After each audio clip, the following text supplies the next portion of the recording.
Support I Black Lives believe Matter. that Black Lives Matter. I believe that. And that is why I am supportive of a movement that also believes that Black Lives Matter. How Because do they law kill around themselves? slavery, and Jim, come Don't to your run. show. Hey, don't run. I'm not running. Yeah, why are you ready? Don't run. You gonna get the chicken song. Hello, cultural warriors. My name is Roland and I am your host. In this video, Jesse is going to be debating a pastor who's also an activist. He supports BLM and other woke ideologies. It's very interesting. You see what happened at the end was very interesting. Sometimes I wonder how pastors who say they believe in God now, support woke ideologies like abortion, like homosexuality, and so on and so forth. It's strange to me. If you like videos like this and you want to enjoy more content like this, please make sure you subscribe to this channel, and let's get right straight into this video. So if you were called by God, why did you have to go to school to get a degree? That is a beautiful question that I invite. I'm glad you asked me because it gives me an opportunity to answer. So I was licensed in 1998, and I was ordained an elder in the year 2000. And in the year 2003, I established the Citadel Church in Greensboro, North Carolina. I only shared those dates to help you to know that it was in 2015, after I had been pastoring for somewhere around 15 years at that time, that I pursued a master's in divinity degree. I wouldn't say that I had to. I would say that at that time, and I'm grateful for the leading and the direction towards that way, I wanted to do everything I could do to be even more learned, to be even more exposed, and to broaden my theological understanding. What did you learn in school that God was not able to teach you?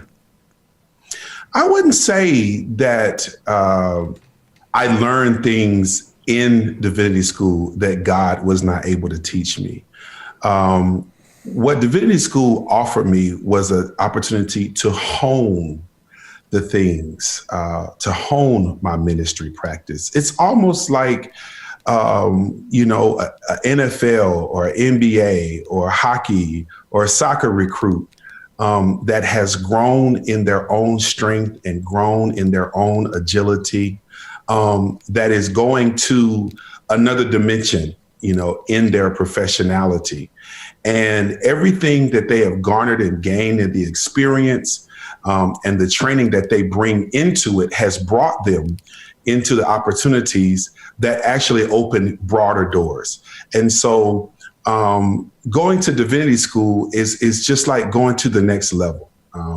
It wasn't so much that it exposed me to things that the Holy Spirit did not expose me to, but it helped me to shape my theological prowess and hone in on those.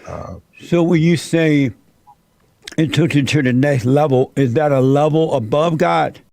This was a very interesting question, very useful question Jesse just asked this preacher, because I believe most of these preachers, when they go to these schools, they kind of missed the whole idea of the Bible. Because if you look at the disciples, the apostles in the old in the Bible, the old times, you see that they didn't go to any school. They received their instructions and their teachings and directions and wisdom directly from God through the Holy Spirit. So I wonder why you still need to go to a school, pay a huge sum of money, just to get more education on what you claim that God Himself has called you to do. I don't think it's necessary, actually, and I think most preachers who go through that system gets indoctrinated wrongly, and we see what we see in the churches today. It's terrible.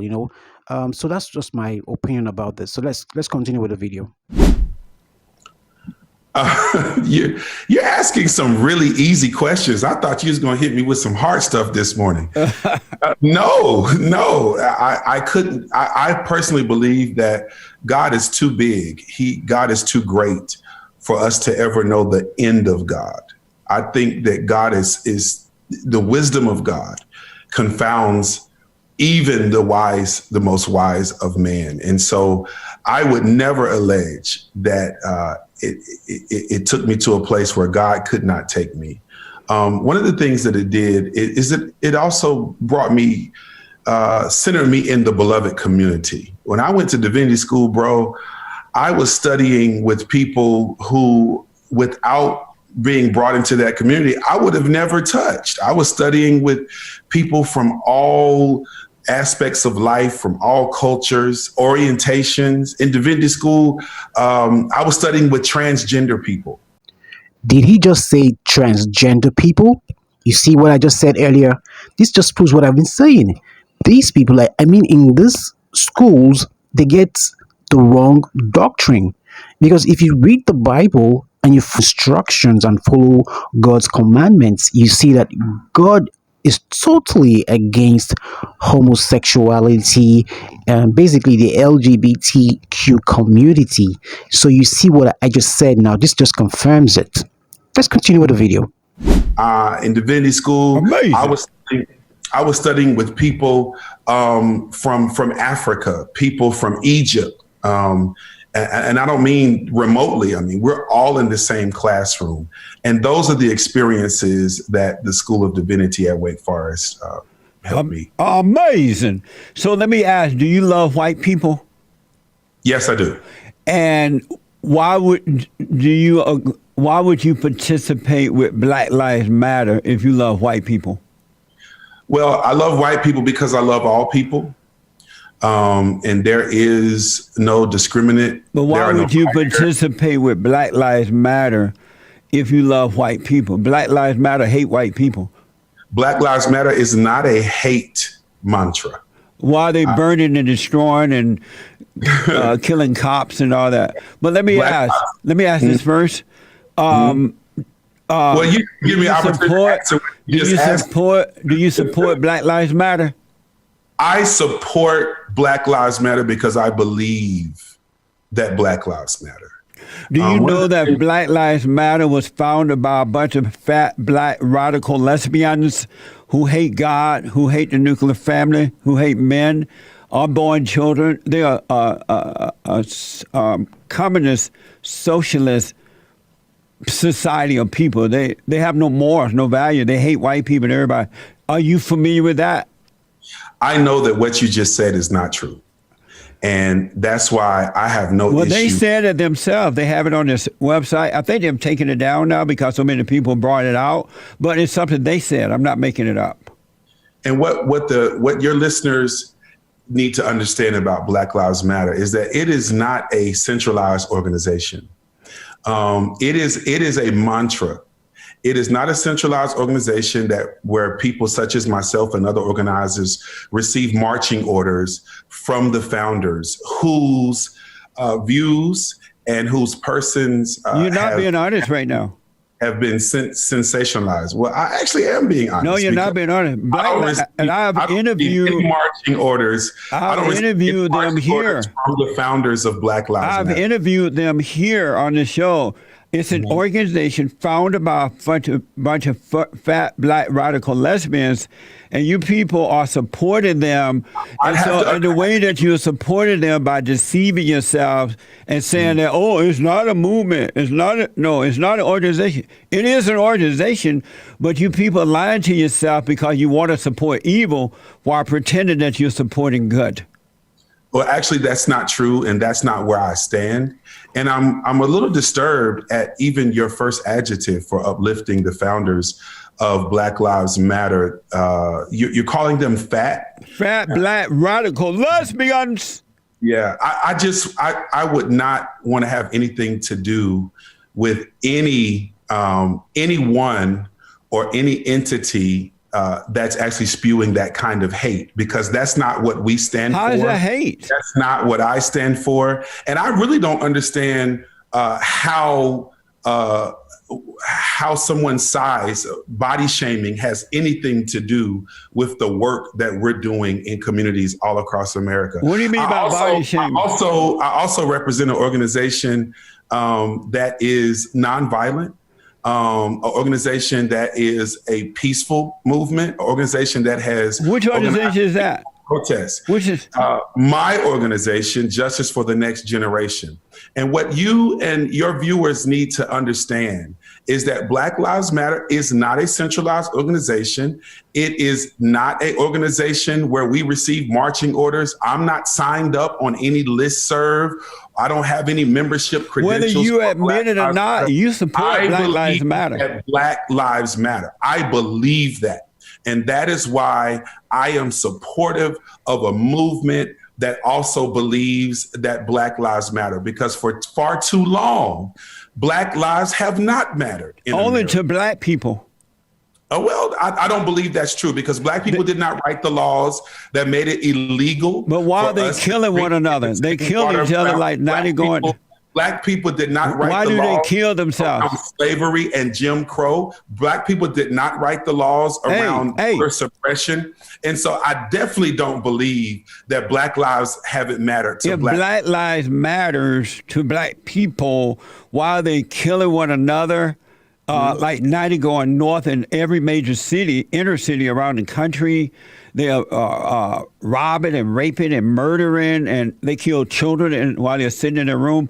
Mr. Peterson, I would hope that you would have enough respect for me to say my name as is Drumright. Oh, Drumright. Okay. Sorry about that.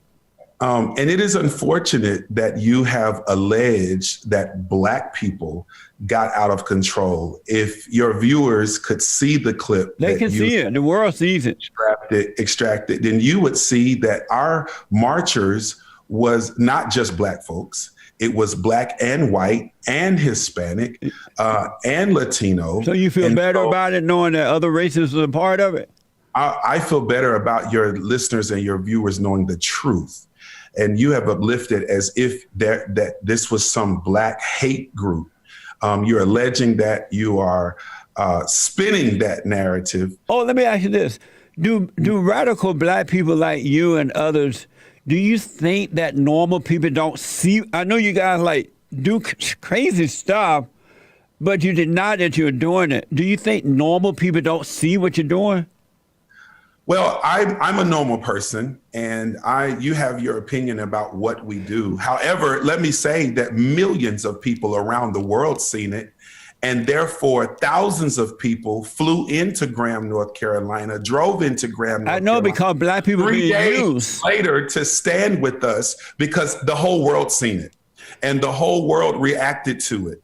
And there are people around the world that have gone on record. Organizations have sent support.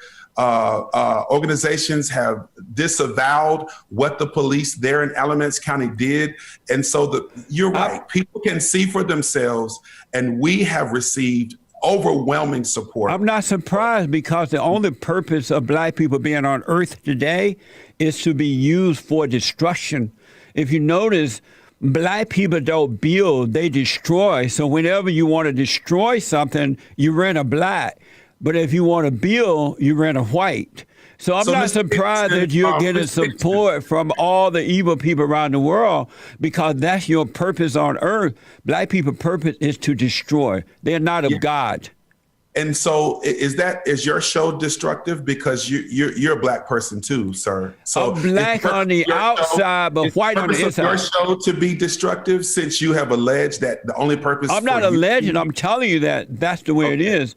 Can you name me? So is the Jesse Lee Peterson show a destructive entity? Yeah, destruction of evil. I get rid of evil. Okay. Well, I'm glad to hear you say that, because Justice for the Next Generation is advocating against racial inequality and white supremacy, which is an evil in America. Where's white supremacy? White supremacy is there in Graham, North Carolina, where we stood. Where we stood when the police used excessive force and tear gas at our rally. There is standing there a tall Confederate monument in the place of where Wyatt Outlaw was hung. This monument was to celebrate the death of Wyatt Outlaw, the first African-American city official who was hung by Confederate operatives in 1870.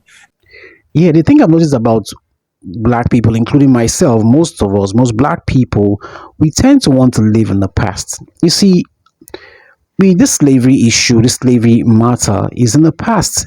Slavery has been abolished. We have won the war. Now it's time to move forward. It's time to move forward. Stop living in the past. The past is the past. Yes, we have a history of slavery, but we can learn some lessons from that and move forward. I mean, look at the background of this pastor. You look at he's living comfortably. So he can't be telling me that he's going through slavery right now. No, he's not. So I think we should just forget about the past, and live in the moment, and think about our future and stop moaning and whining all the time. And instead of Wyatt Outlaw and his legacy and his memory having any place there in Graham, North Carolina, there stands a Confederate. Let me ask you this. Place. That's where white supremacy is, and white supremacy is also all around us. Let me ask you this. I've noticed that people like you and other blacks, they're always accusing white people of being white supremacists, right?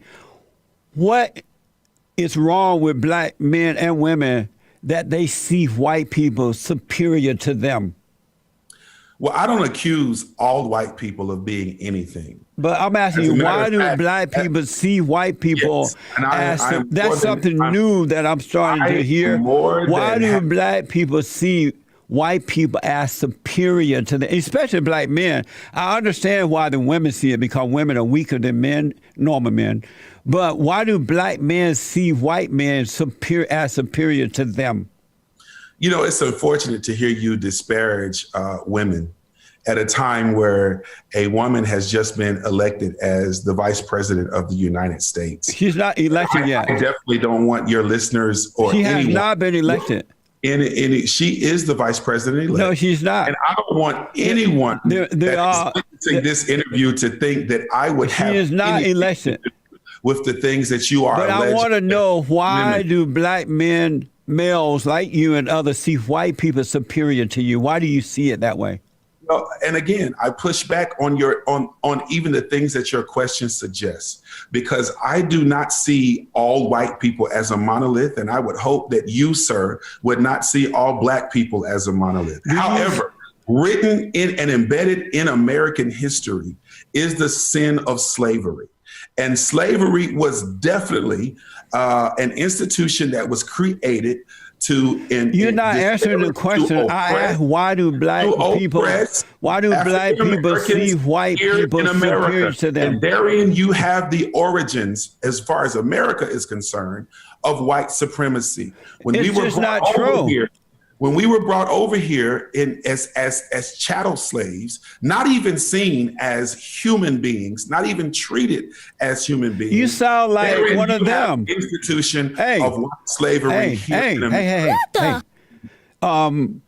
When I was growing up in Alabama under the Jim Crow law, black people were bitching and moaning and complaining and begging and robbing and stealing and killing and burning, and they didn't blame white people because they knew it was good versus evil, right versus wrong.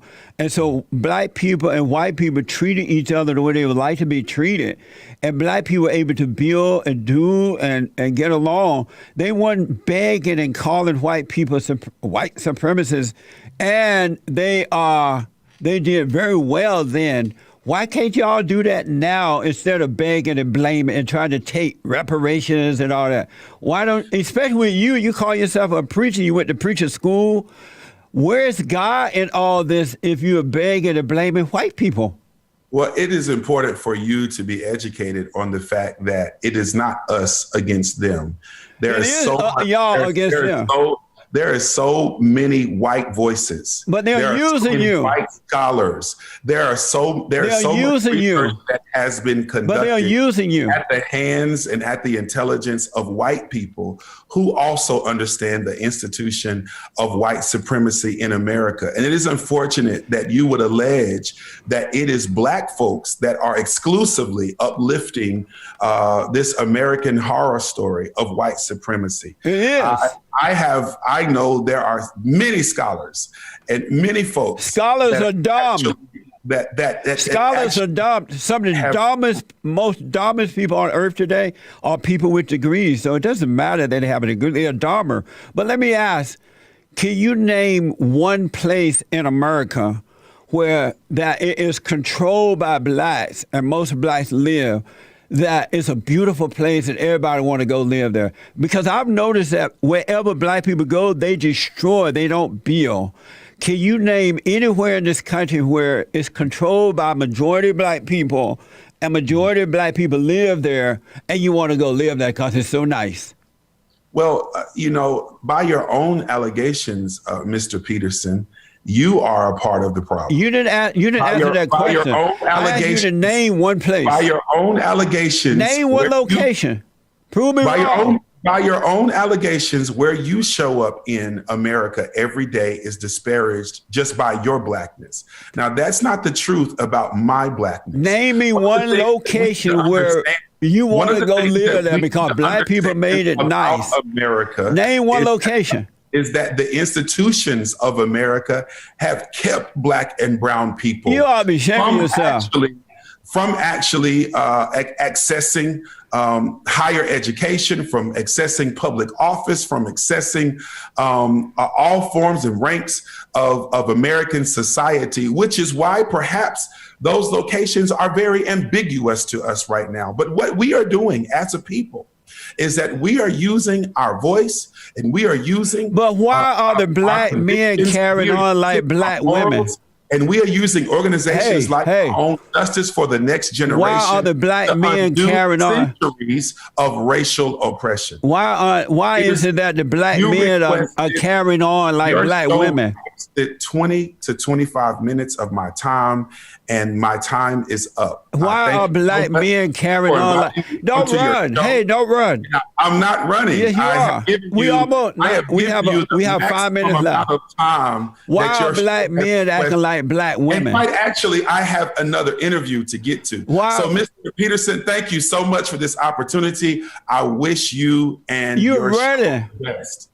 God bless you, my brother. Why are you ready? Don't run. You gonna get the chicken song. He ran. He ran. Jesse. This Jesse is a beast. Jesse is a master troller. He trolled this pastor and he ran away.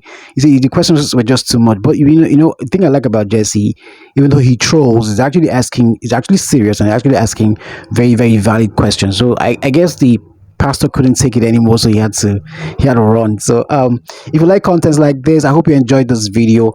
Please subscribe to this channel and like and share. It helps us with the algorithm. I'll see you in the next one. God bless. Oh my God. Reverend Gregory Dunright ran, senior minister at Citadel Church and Campus Ministry in North Carolina.